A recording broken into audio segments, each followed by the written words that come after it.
Welcome. I would like to welcome you to episode 495 of the Unpopular Podcast. This is the man, the myth, the legend, Jalen Hunter.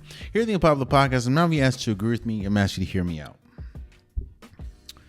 There's a term in sports that you do not want to be associated with. The unfortunate thing about this term is many people view this term differently. One word, one term, but people view it all sorts of ways. But one thing that is true is you do not want to have this label on you. And a lot of times when you get this label on you, if you get this label on you, it's almost impossible to get it off. What is that label we're talking about? The label, the word, the phrase is a bust.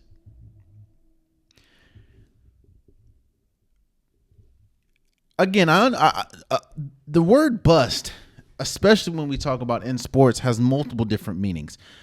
So what I'm going to do is I'm going to give you my meaning. And the reason why I wanted to start with this, because this is yet another season, yet another year, where Zion Williamson season gets cut short due to injury. Now, yes, I understand there's like a week and a half left in the NBA, but the Pelicans have shut down both Zion Williamson and CJ McCollum, but the focus of the topic is Zion Williamson. I have been very critical and very open about Zion Williamson's struggles when it comes to his weight.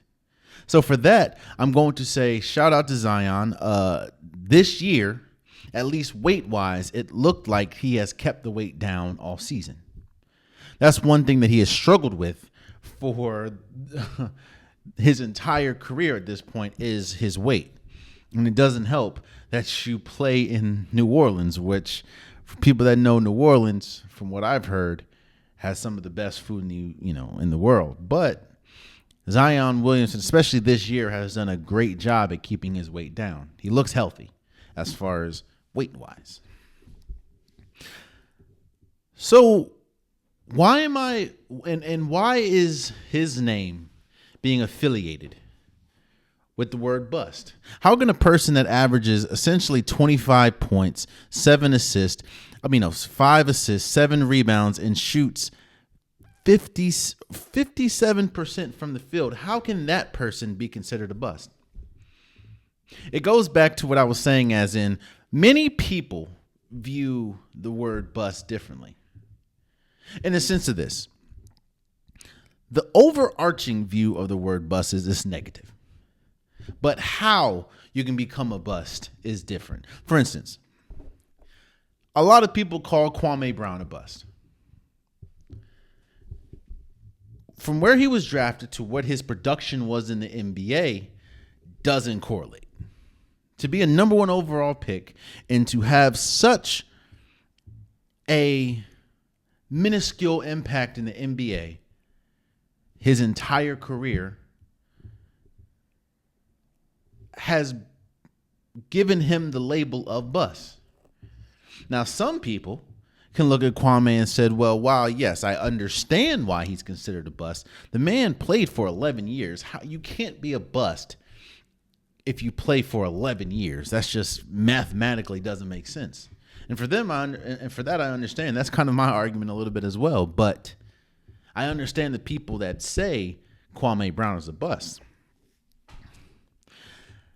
Zion Williamson's name is yet again in the headlines, not just because this is yet another year where he was riddled with injury, and while yes, albeit a week and a half left for the season, regular season at least, but Zion Williamson has been shut down again. But the debate is a person as good as Zion Williamson, how can they be labeled a bust? And I want to give my take. The unfortunate part about the Zion Williamson experience has been, we know how good he is when he's on the floor. When he's on the floor, he looks all of the number one pick that he was supposed to be and that he was in 2019. It's hard to think that Zion Williamson has been in the league for 6 years. But when he is on the court, he is damn near unstoppable. From his relentless attack of the basket to his frame and how strong he is, how aggressive he is, how much force he puts into the game, he is one of the best players in the league when healthy. And I wrestle with that. Not because it's clear he's not healthy a lot. But I kind of look at Zion Williamson a little bit in the same breath as I look at someone like a Derrick Rose. I'll say it like this. It's unfortunate when we talk about Derrick Rose because we know how good he was. And we know how good he could have been if it wasn't for injury. Yes, we know about the ACLs and everything, but Derrick Rose, especially after the ACL, he kept getting hurt. Same thing with Brandon Roy. Same thing with Greg Oden.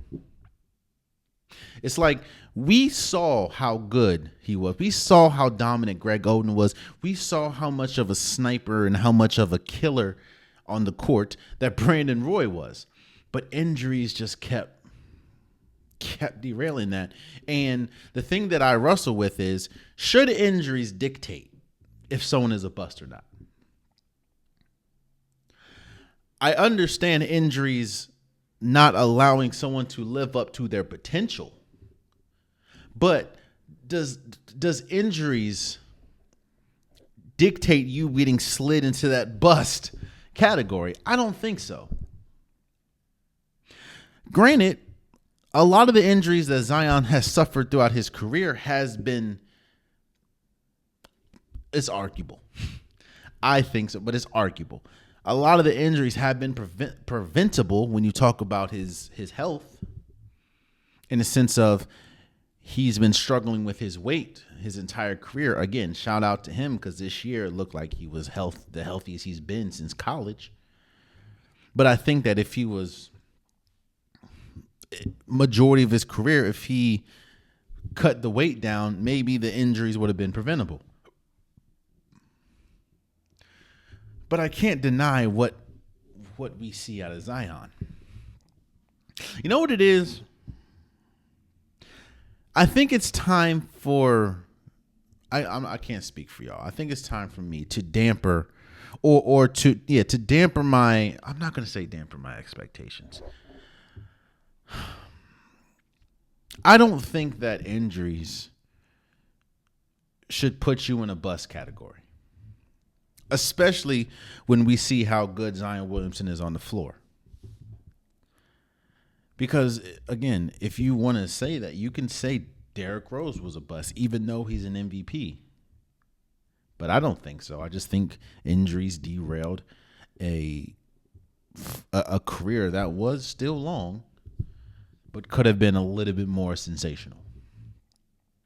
I think injuries, to a certain extent, derailed T-Mac's career, derailed Grant Hill, but I wouldn't call them a bust. I know the term bust is being floated around with Zion, and I get it. When you're a number one overall pick, on top of seeing the extraordinary highlights from Duke and seeing just how good he is on the court.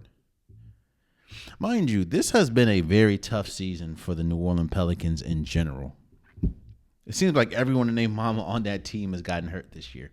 But when Zion has played, again, he's averaging 25 points essentially.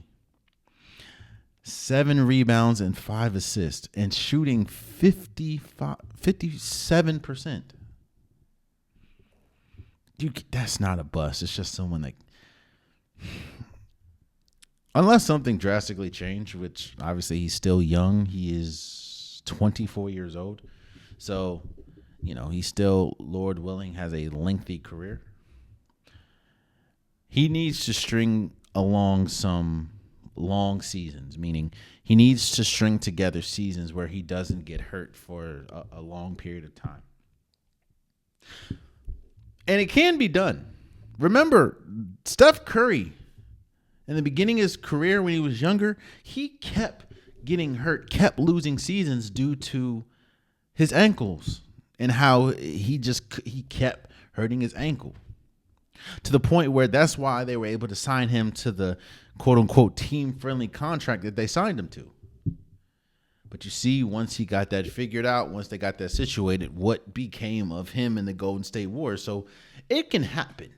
You can start a career injury-prone, injury-plagued, and still have a long, prosperous career. I'm not saying Zion's going to go off and rattle off 4 championships, but he has an opportunity to have a long, healthy career.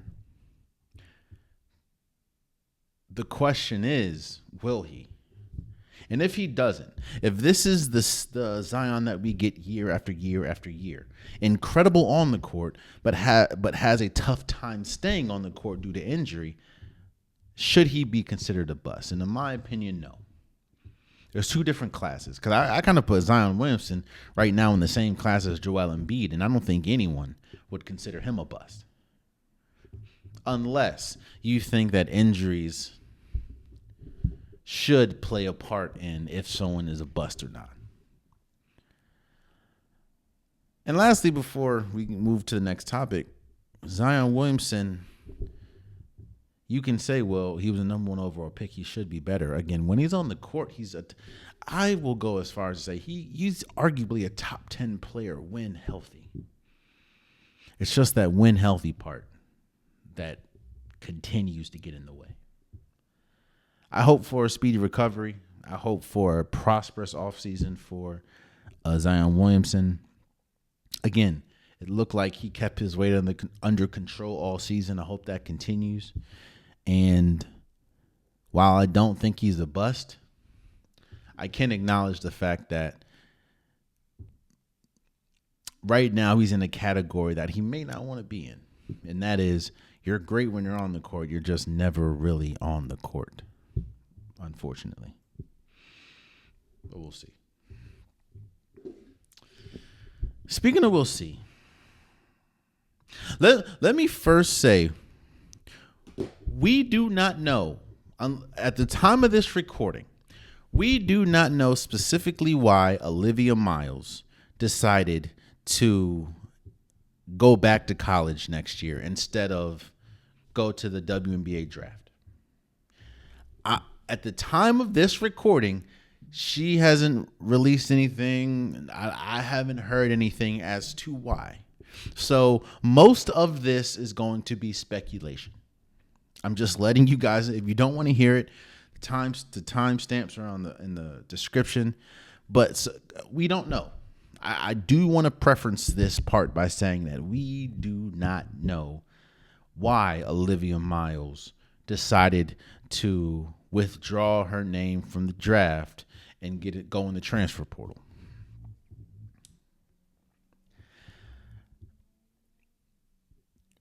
So, with that being said, I'm going to speculate that this is a pure byproduct of NIL. Again, I don't know, but this is unprecedented. It's not like Olivia Miles was going to be a 2nd-round pick. It's not like Olivia Miles was not going to be Olivia Miles was projected to be a top 3 pick in the WNBA draft. Top 3. I think in a lot of mock drafts, they had her going to the Mystics. Shouts out to Washington Mystics. They had her going there. She's a great player. A great player that came back from injury, might I add.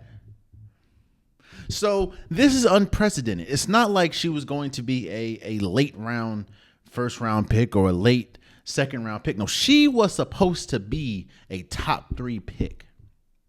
So the fact that knowing that you had essentially guaranteed a spot in the WNBA next year, the professionals to say, you know what, I'm going to wait on that. On top of that, I'm not staying at Notre Dame, a team that just made a deep playoff run or tournament run. and going to have a lot of the team that they had this year. Next year, I'm gonna go. I think that this is a byproduct of of NIL, because it's no question. It's not. It's clear as day. She said it. A lot of people said it. A lot of the new age players make more money outside of this sport than inside of it. Meaning, for the person I'm talking about is Angel Reese. Angel Reese has been very open in saying that she makes more money through endorsements, through NILs, that she still is able to accumulate outside of college. She makes more money through deals, brand deals, all that, than she makes in the WNBA. It hasn't been confirmed because she hasn't said anything, but I'm almost sure Caitlin Clark makes more money outside of the WNBA than she makes from it. And again, we don't know why Olivia Miles said, you know what? I don't need to go to the WNBA right now. Mind you, this is a lady that has injury history, major injury history. I think that at this point, if you're a projected top pick like her, and you're betting on yourself, because that's essentially what she's doing. She's betting on herself that she can last yet another year where she doesn't get hurt and she has a productive season somewhere else outside of Notre Dame. She'd probably be in the same spot, maybe even higher. Now, again, maybe money-wise, but I don't see much of a difference between the first overall pick and the third or second. But I get it. Again, she averaged this year, she averaged 15 points a game, 6 assists, 6 rebounds. This is unprecedented. This is shocking. But I think I understand why people are saying that this is a bad look for the WNBA. I'm not going to bash, I'm not going to crap on the WNBA, but I understand why people are saying this is a bad look. Because, yes, there are other leagues. Like, I'm sure that there are people in the NCAA men's side that will essentially make more money in college than they will in the pros if they do get drafted to the NBA. But it's not. It doesn't seem to be as glaring as it is for the W.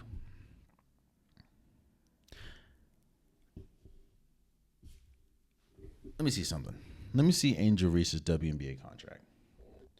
Angel Reese WNBA contracto. Okay. Angel Reese signed a 4-year, $324,383 rookie contract. To put that into perspective,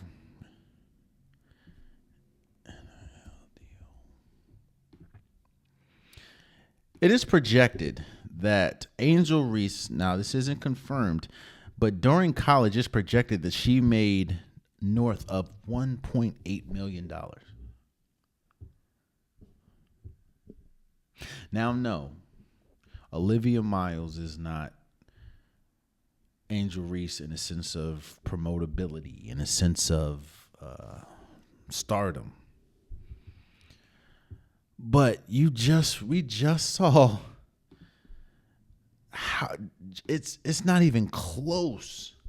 It is such a drastic difference between the contract that Angel Reese signed and the projected NIL money that she made in college.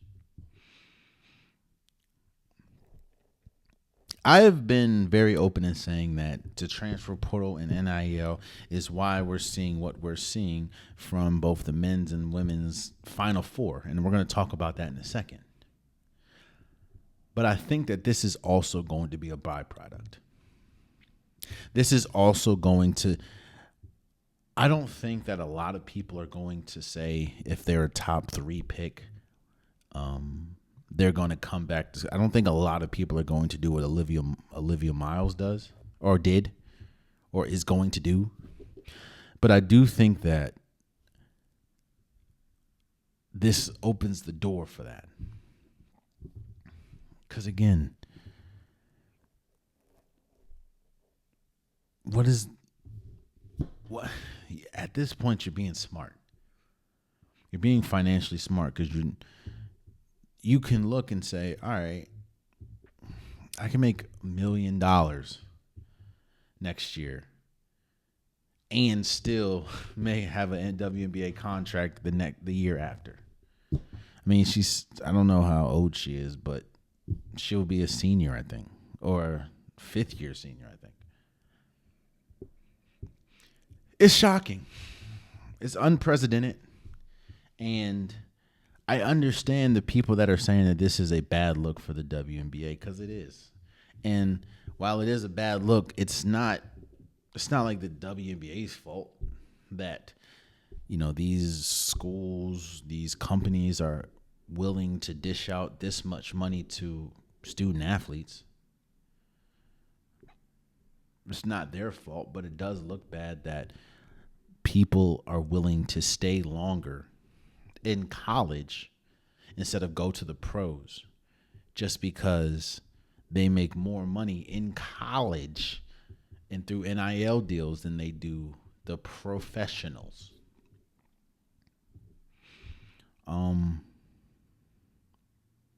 Again, all of that was speculation. We don't know why Olivia Miles decided to forego the WNBA draft this year and go back to college. We don't know. But what I do know is this. It looks like that she can make more money staying in college and hitting the transfer portal and going somewhere else compared to a WNBA contract. And again, it's nothing. There's nothing the WNBA can do, but it does look bad on their part that they're at least this year missing out on a top 3 pick. So we'll see, but I wish her the best of luck. I hope that she has an incredible season next year. I hope that she has a healthy season, and congratulations to her for making the decision that she made.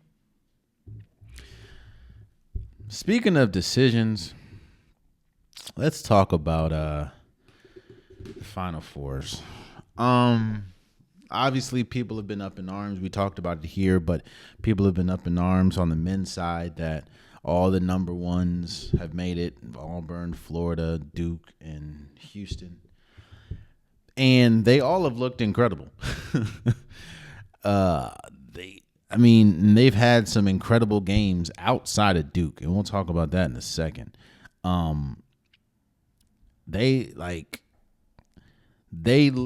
It's transfer portal, NIL, whatever you want to call it.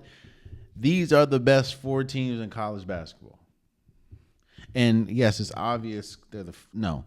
You know how you can misrank somebody or someone can be too hot? No, these have been Auburn, Florida, Duke, and Houston are the best 4 teams in college basketball. And let's just talk about all of them for a second. Let's talk about Auburn. Auburn has been a wagon all year. From day one to the Final Four, they have been incredible. The thing about Auburn is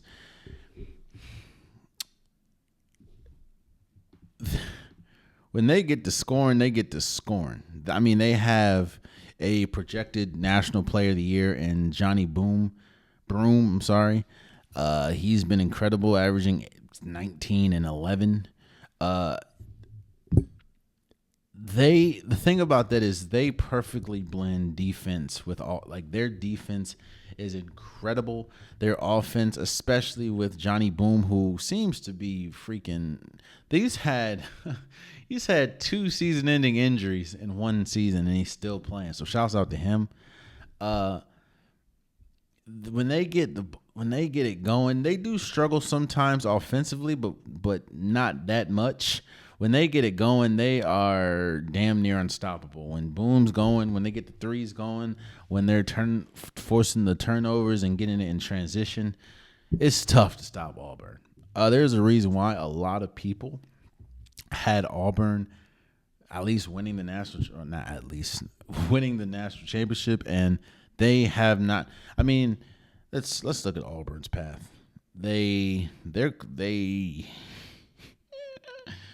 closest game was Michigan State, and they won by 6, 70-64.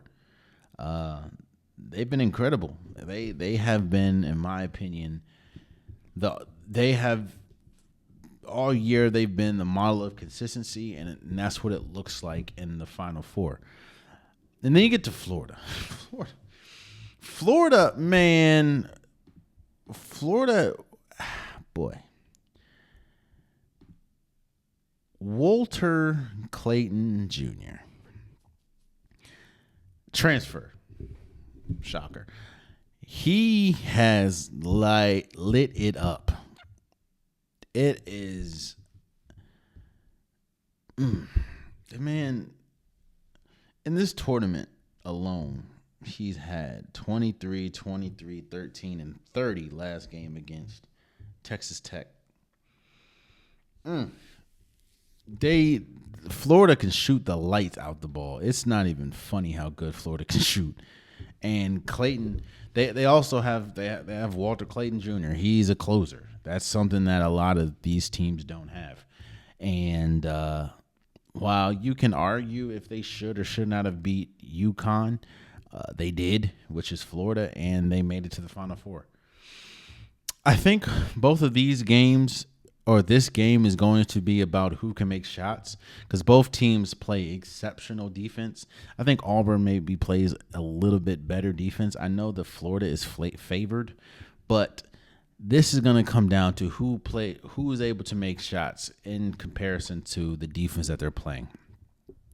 And what I've seen, well, yes, Johnny Boone has been incredible. Like, let's not get it twisted. In fact, let's see what he's done in this tournament. Yeah. This man is 14, 8, 22, and 25. Mind you, 14 and 11, 8 and 12, 22 and 16, 25 and 14. He's 6'10", playing like a 6'10" player. I think, if I'm not mistaken, Florida beat them in the regular season, like, badly. If I'm not, in fact, let me make sure that is actually true, because I don't remember, but I'm almost sure that is true. That Florida beat them in the regular season. Auburn, boom. Yeah, they beat them by 9 points in the regular season. And it was because Florida hit more shots. I mean, they got to 90 points in college. It's hard to beat a team twice, especially a team in your conference. I'm going to say Auburn beats Florida. Yes, it's easier said than done. But again, Texas Tech had Florida down by, I think, as much as 24, maybe.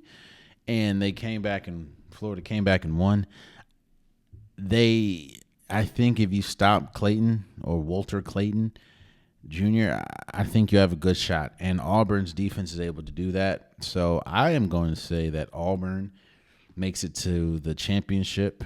And then you have Duke in Houston. And this is going to be tough because I have to give Duke credit. As you know, I'm a North Carolina fan, diehard North Carolina fan. You know, But I'm going to call a spade a spade. I'm going to be honest. There is not a team this tournament that has looked as dominant as Duke.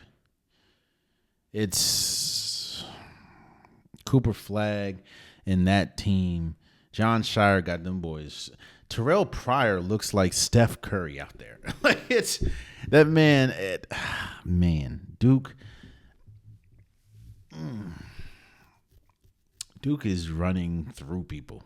In fact, Duke's closest game was against Arizona, where they won by 7. They beat Alabama by 19. They beat Baylor by 23. And they beat Mount St. Mary's by damn near 50. They just been destroying people. Cooper Flagg has been incredible. Knipple has been incredible. Yeah. And then you got Houston. See, the thing about Houston, and this is Houston's problem forever. Houston, there's times where their offense does not catch up to their defense. Defensively, they're probably the best team in the nation. They can get at you physically. They're a great defensive team. And that seems like it's been the issue for Houston majority of the time I can remember. They've always been a great defensive team under their head coach. It's just their offense doesn't always come through for them. And while I don't think that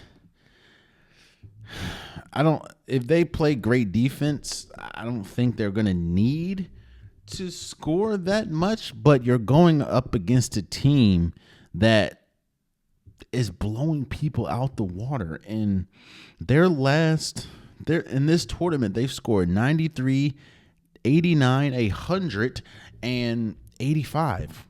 And when Houston has scored 78, 81, 62, and 69. I will say that I think that if we talk about physicality, Houston has an advantage. Houston is the more physical team. They play, at least this year, the Big 12 has been much more physical than the ACC, but it just seems like they're going up against a juggernaut. They're going up against a team right now in Duke that is just head and shoulders above the rest. And on top of that, while Cryer from Houston is incredible, I mean, he averages 15 points a game, shooting 41% from the field. I don't know if he can be that killer that we've seen Cooper Flagg be this year. I mean, Cooper Flagg, I don't know the favorites or whatever, but he is in contention for Player of the Year along with Johnny Broom. So I think that it's going to be extremely tough for Houston to keep up with the scoring that is Duke. I mean, Duke has multiple people that are scoring in bunches right now. And is being I just realized Cooper Flagg is leading Cooper Flagg is leading them in points, rebounds, and assists as a freshman. So I just, as unfortunate as it is, I don't see Houston winning this game. I think that the national championship, at least to this point, is going to be Duke versus Auburn. And I am about to go on a vacation, so I'm going to miss the next 2 episodes. So I'm not going to be here for the national championship. I'm hoping that Auburn wins the national championship. The last thing I want to do as a North Carolina fan is come in here and talk about Duke or watching Duke win the national championship. So I think Duke or Auburn is going to be Florida, and I think Duke is just going to outscore Houston. So we'll see. Let me see. Is there breaking news? Yeah. On the women's side, now I will say this. The women's side this is yet another year where the women's side, even though that it's kind of uniform at this point that the number ones make it to the Final Four, even though UConn as a number 2 ranked in the Spokane region is 2.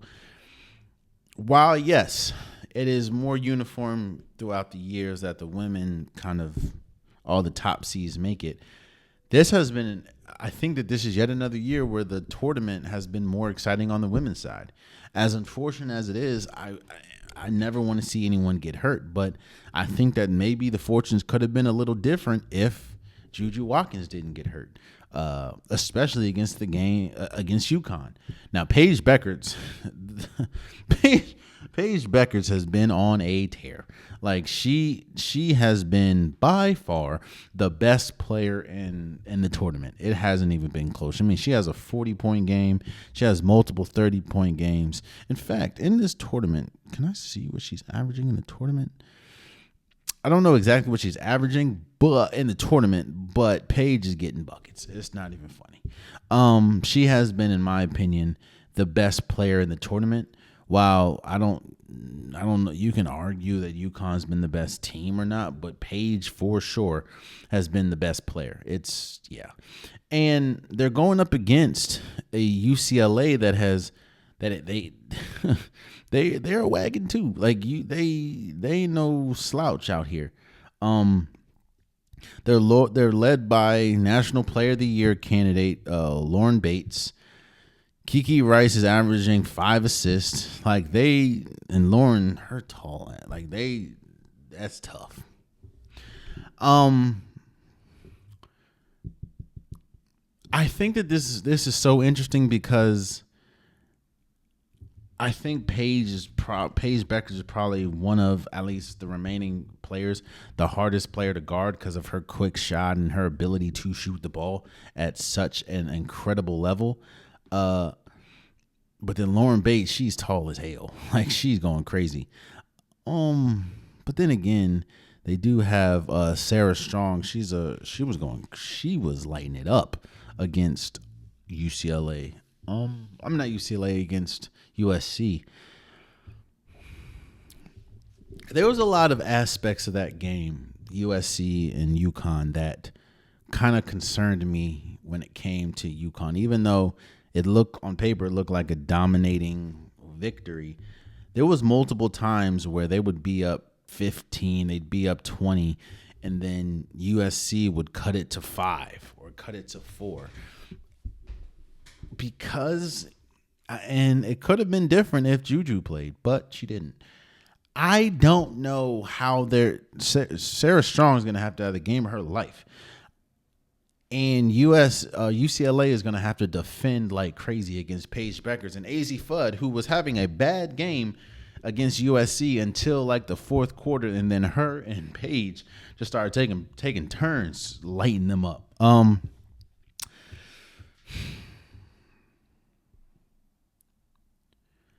I think that both of these teams at this point of the season, obviously being the Final Four, are evenly matched.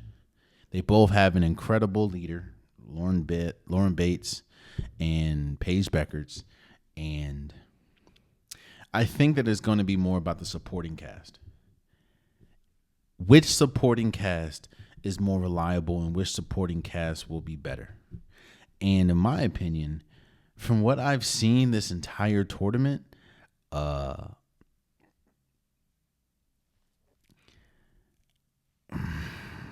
think that it's both of these teams have been destroying people. The closest game that UConn played in was against USC, and the closest game that LSU played in was UCLA played in was LSU. I'm going to go on a limb and say UConn. I think UConn's going to beat UCLA. I think that they have the bodies that can really affect Lauren Bates, and I don't know if UCLA has the group of players that can stop this version of Paige Beckers. Again, she's on a tear. But then again, they did beat UCLA or USC in the rematch, but the first game, or maybe it was the reverse, Juju destroyed them. I'm gonna go UConn. I think UConn is going to win. Then you have Texas and South Carolina. Now, I am rooting for everyone black. That's not debatable. So going into it, outside of Maryland, I mean, I'm from the DMV, and we're going to talk about the Maryland's men side in a second, but I root for my teams, which is North Carolina and Maryland. I know people like, how? Maryland's not part of ACC anymore, so come on now. And I'm from there. I grew up about 40 minutes away from the University of Maryland campus, so I got some ties there. I have not liked what I've seen from South Carolina. It seems like now they have played incredible, don't get me wrong, but it seems like they have this is one of those years where they don't have that player. You can say is what Malaysia Folly. I just butchered that woman's name. Let me get this correct. I apologize because I don't want to butcher her name like that. That was crazy. They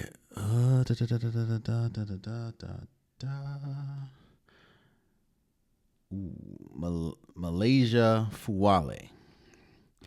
She's been great, even though Joyce Edwards leads the team in scoring. Chloe Kitt's been really good, but they don't have that player. They don't have that Asia Wilson. They don't have that Aaliyah Boston, that person that can and everyone else is playing bad and just put the team on my back. Now, everyone has been great. Bree Hall has been great. Raven Johnson. Everyone has been really good. In fact, they have 7 people averaging over 7 points. That's incredible. But I don't know, because there was multiple times, like how they played, they could have and maybe should have lost to Duke.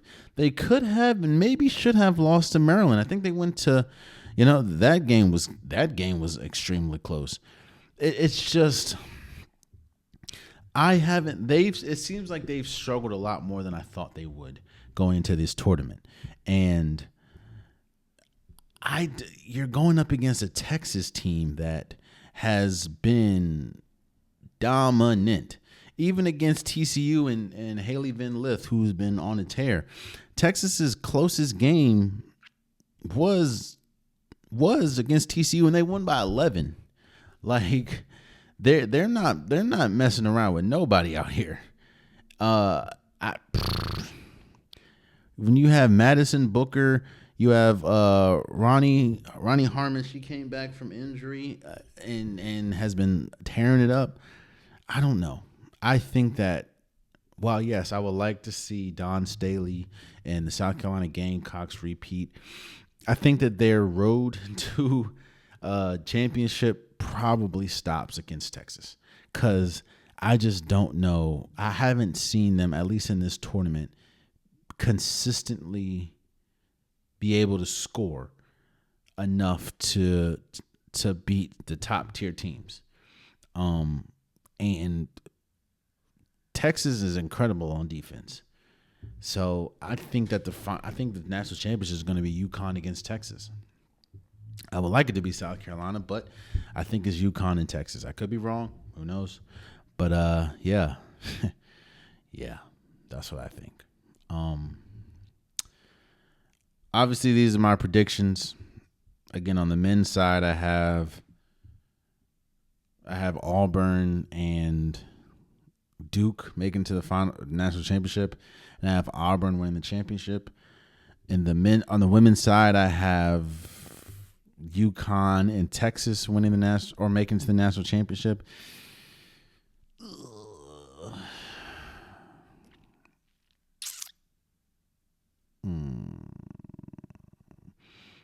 And I think I'm going to go with UConn winning the national championship. That's what I think I'm going to do. So, again, I'm not going to be here when the championship happens, so we'll see. I've talked about this before. How there is a perception when it comes to players, especially in college, and coaches. A lot of things that players get frowned upon, a lot of things that players get criticized for, coaches do the same thing and you don't hear a peep. Hell, even on this podcast, we talk extensively about how the transfer portal has affected the college game. We talk about tampering. We talk about all that. But we never really talk about it in the sense of coaches. I want people to be happy where they are. I want people to be able to go to a situation that best suits them. I never want someone to be in a situation where they feel like they're stuck or they feel like they have to be here, especially when it comes to sports. It was a crazy ride for Maryland's men's basketball team, making it all the way to the Sweet 16. And the focus should have been on Maryland making it to the Sweet 16. It should have been a team that hasn't made it since Juan Dixon was on the team, making it to a Sweet 16. It had an incredible young player in Derek Queen. They had a bunch of transfers that made a huge impact on the team, and they were one of the best teams in college basketball this year. And it was rewarded by we have the Queen game winner, an incredible road and ride to the Sweet 16. But it's crazy how that whole scenario that I just threw out there happened, but it was an afterthought when talking about Maryland basketball, because all that was being talked about was Kevin Willard and how essentially he's been the Villanova head coach. Even though he's technically been the Maryland head coach, he's pretty much been the Villanova head coach since this tournament started. Which goes back to my first part of this segment. It's so crazy how we bash and we kill, and teams get in trouble for player-to-player tampering and talking to players and setting up deals or wink-wink or hush-hush deals to get these players to go to their school. We talk about players and it is unfortunate and it is messed up, but it's not the player's fault that the transfer portal opens when it opens. But we talk about players that forego their tournament run, that their team is drastically affected because they're not going to play because they put themselves in the transfer portal. We talk about them crazy, but we don't talk about the coaches that do the same exact thing. I'm not upset that Kevin Willard left Maryland after 3 years to go back to Villanova or to go to Villanova. I'm not mad at it. I think that he should be where he wants to go. That's what I meant. He's going back to the Big East. I'm not mad at it. He was at Seton Hall, Maryland for 3 years, and now going back to Villanova. But what I'm saying is this. If you're going to do that, and that's the thing that I think frustrated Maryland fans. It's just every single point. He could have shot it. You know what all he had to say? I am the head coach of the Maryland Terrapins, and I'm focused on whatever game. That's all he had to say every single time. That doesn't mean everything that was working in the background is working in the background. That doesn't mean that he didn't already say, he's going to be the Villanova head coach. It just seemed like all he had to say was, I'm the head coach of the Maryland Terrapins. We're focused on our next opponent. He just refused to do that. And it just seemed like, bro, he was complaining about staying an extra night in New York. He was complaining that he needed more NIL money. He needed more money that he can recruit players. He was saying the facilities need to be better. He just kept complaining. And the thing that got me is every complaint was essentially met with okay, we can do that for you. Okay, we can do that for you. Okay, we can give you whatever we want. This has been one of the most successful runs that Maryland has seen in years. So obviously they wouldn't want to ruin that. So all you kept hearing from Maryland was like, yeah, we got you. You need more NIL deals? We'll go find them for you. You need more money for stuff? Maybe not this year, but we'll find it for you for next year. You want a new contract? We got you. In fact, we're going to make you one of the highest paid college basketball players in the nation. And I'm not even upset that he still picked Villanova. I mean, you pick what you want. If it's best for you, if it's best for your family, I want you to be comfortable. I want you to be happy. But it just seemed like it was weird watching Maryland basketball on the men's side because it just felt like the entire tournament was an afterthought to when talking about Maryland. It was just, what about Kevin Willard? Oh, I don't know this man said, I don't know what's going on behind the scenes. If your representation is talking to another, then you know what's happening. You ain't got to lie to kick it. Like, come on. We're grown here.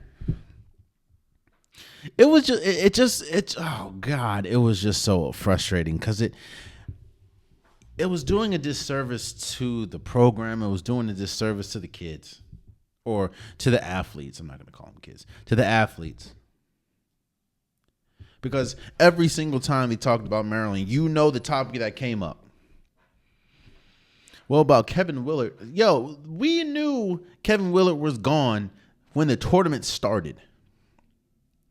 But instead of Kevin Willard just constantly saying once, yo, I'm not going to answer any questions about any other schools. Right now, I'm the Maryland Terrapins head coach, and we are trying to win a national championship. We're in a position where we can make a run to the national championship. I am focused on that. And he never said that. It was just a bunch of complaining, a bunch of deflecting. And it's like, bro, why are you taking this moment away from the athletes? Which lends to the broader point. People don't care. It's like the same thing that coaches are able to do without scrutiny, players can't. And that's crazy to me. Again, I'm happy for Kevin Willard. If Villanova is going to give him everything he wants, if Villanova is the place that he's happy to go to with him and his family, shout out to him. But you didn't have to. And he did the same thing at Seton Hall. The only difference is Seton Hall wasn't in the Sweet 16. He did the same exact thing. It's like, bro, did you not learn? You're on a bigger stage now because now there's more cameras, there's more mics, there's more press because you're in a deep run in the tournament. And it just felt like a slap in the face, bro. Because you could have deaded a lot of that, and he never did. In fact, a lot of times he fueled it. It don't make sense, man, but hey, it is what it is. Shouts out to him, Kevin Willard, for officially accepting the Villanova head coaching job. And congratulations for what you've done at University of Maryland. So, speaking of contracts.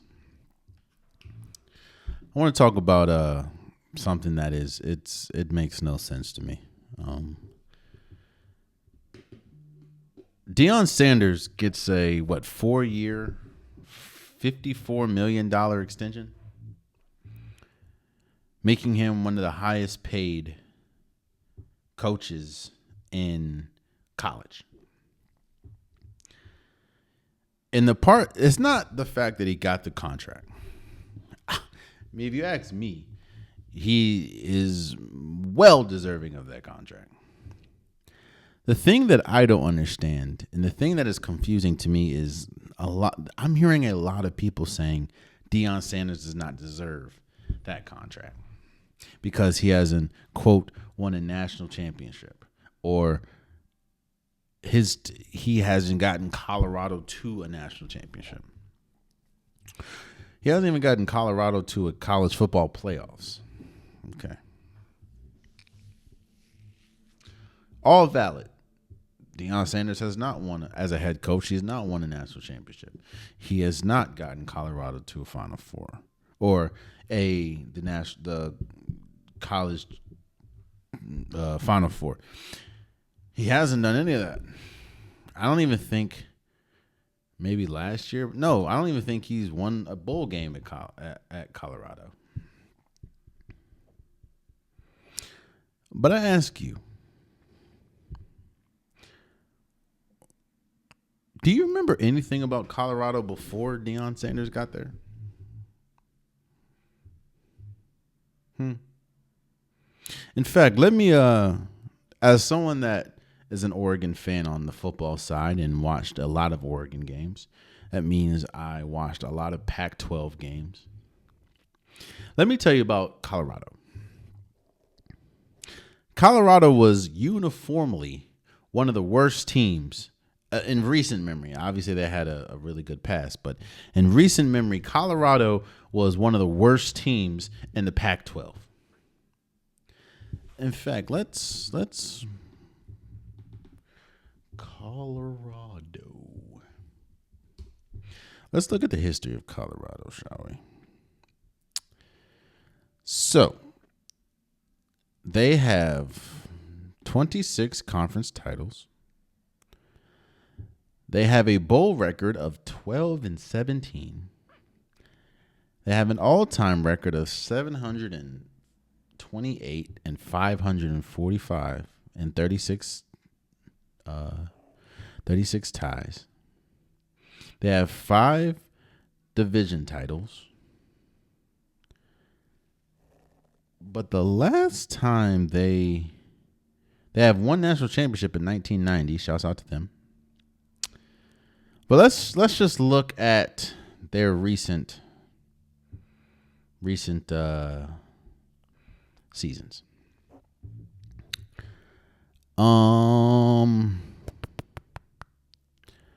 Give me a second. Please bear with me. I appreciate you guys. Their recent season. Oh, I'm not even going to go that far back. Before Deion Sanders got there, they finished with the worst record in the Pac-12.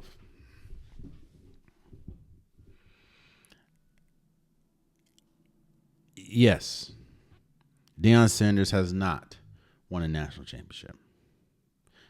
But Deion Sanders has completely turned this Colorado program around. There are hundreds upon hundreds of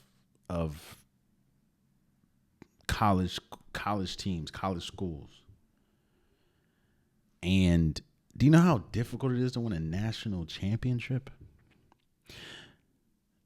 Oregon, a team as great as Oregon, has some great names, has Heisman winners, has never won a championship. Like, it is difficult. And I'm not saying that he can't do it. I'm not saying he's a bad coach. I'm saying, why are we holding? I get that's the standard that you want. Like, you want to win a national championship. But, like, the fact that you think he doesn't deserve an extension, but this team finished with one win before he got there. And now, while yes, they lost to BYU, they were played in a bowl game. In fact, their last bowl win was in 2004. Their last bowl appearance before Deion Sanders was 2020 with Carl Dowell, where they lost to Texas in the Alamo Bowl. I don't think that there's any question that Deion Sanders' impact at Colorado has been felt. I don't think that there's any question that Deion Sanders is one of the best coaches in college football. And I think that the people that are questioning if he deserved to win or to get a contract extension either has unrealistic expectations or really just hasn't been watching Colorado. Which is hard because once Deion Sanders got there, they're on a bunch of national televised games because they're a good program now. He's completely changed the feel, the look of Colorado. And you're questioning if he should have got an extension or not. Okay. Congratulations, Deion Sanders, for your extension. Lastly, before we go, we have the unpopular topic of the day.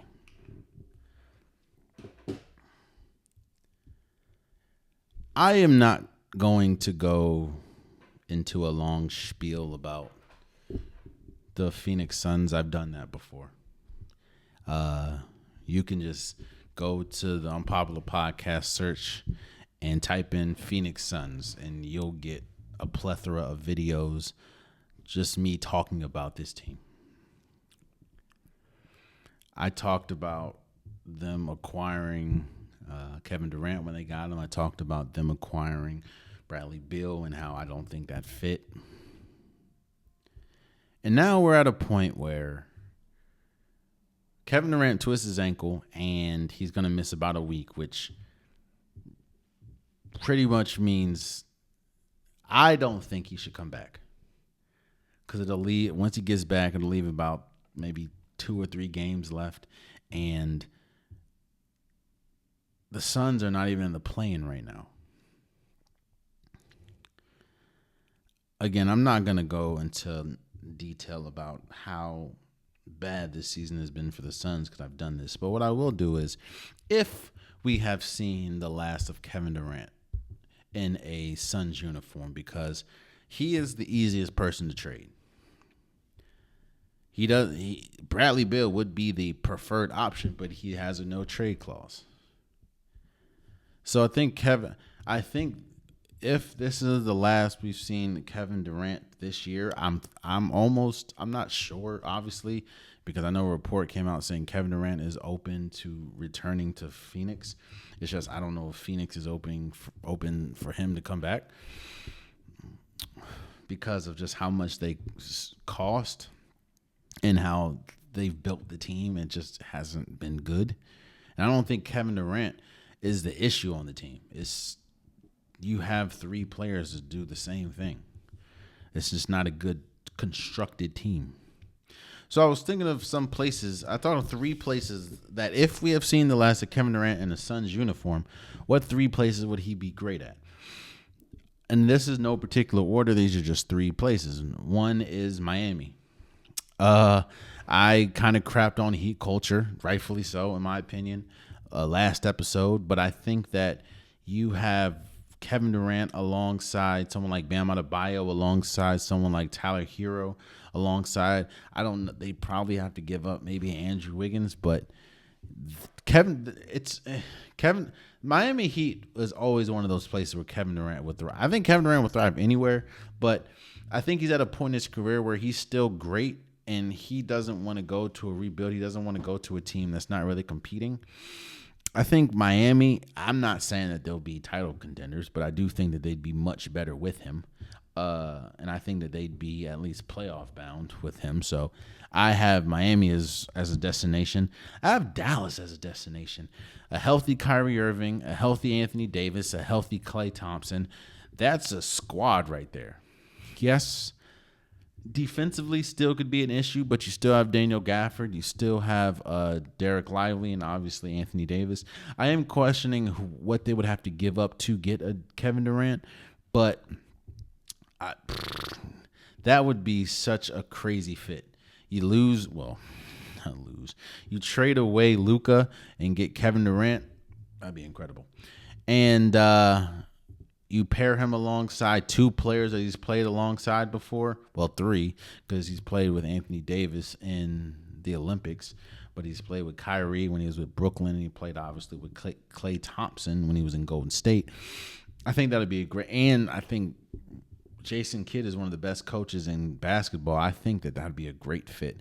And I think the best fit, honestly, would be OKC. They have a mountain of picks that they can give up.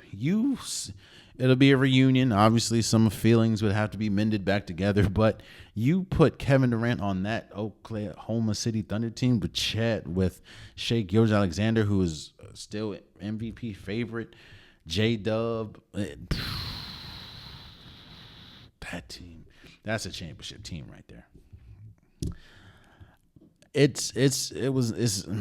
I think those would be great destinations for Kevin Durant, in my opinion. So, and there you have it. That's been today's episode of the Unpopular Podcast. Again, I think I'm gonna miss the next two episodes. I'm gonna miss Saturday's episode and next Wednesday. So the next time you see me is in like a week or 2 weeks, because I'm going out of town on a family thing. So I'm not gonna talk about the national championship, or when I do talk about it, it's gonna be extremely late. But yeah, I appreciate you guys.